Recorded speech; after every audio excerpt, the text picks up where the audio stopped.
How's everybody doing? Good. Good. Well, I can tell it rained here not too long ago, but you also look pretty fired up to me, you know? Anyways, I know much less about this issue than most of you, so I'm going to be very brief. I just want to tell you 3 or 4 pieces of data that I've gathered over the past several months. First, how many people are affected by this rule each year? 3,500 children, 7,000 parents, and 10,000 educators across the state of California each year are affected by the 50-mile regulation. In total, that's over 20,000 people. This is not a small problem. Second, how are children doing in the classroom under the 50-mile regulation? Well, in this year's state exams, 76% of children did not meet the threshold for passing in language arts, and 83% did not meet the threshold for passing in math. That means 4 out of every 5 children are failing to meet the standards, and keep in mind that most of these children are getting back too late in the school year to even take the exams in the first place. That's not okay. Third, what do parents think of this regulation? In a 2014 survey of migrant farm workers, 91% of parents said that this rule negatively impacts their child's education, and 97% said that their child would benefit from being able to attend school continuously throughout the year. So those are the statistics. They're pretty bad.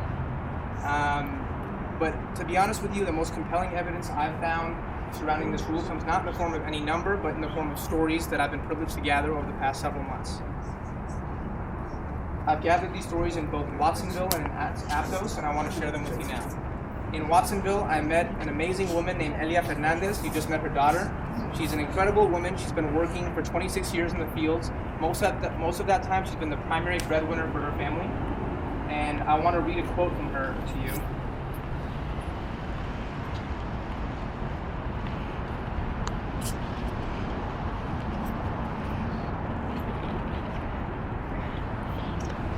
She said, "I didn't choose to work here. I work here because I have no education. I take my children to the field and tell them, whatever you do, don't work here.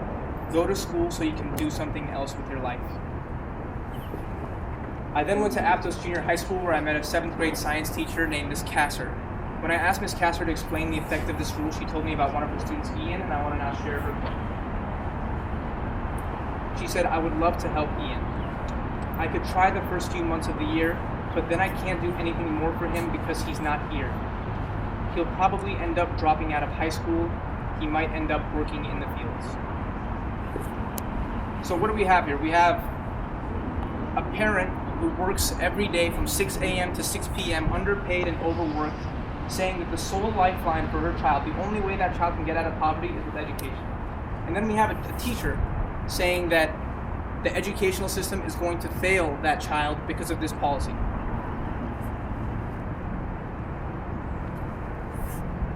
This is not difficult. This is not a difficult issue to understand. You do not need to be a migrant farm worker. You do not need to be a child of migrant farm workers. You do not need to be an advocate for environmental rights, as I know many of you are. You only need to be someone's child. I can understand this issue as the child of immigrant parents who came to this country 30 years ago and worked their tails off so that I would have the chance to succeed. And when I imagine an outdated and terrible policy undoing the work that they did, it makes me very frustrated and it makes me sad. The bottom line is this: seasonal farm work should not mean seasonal school work.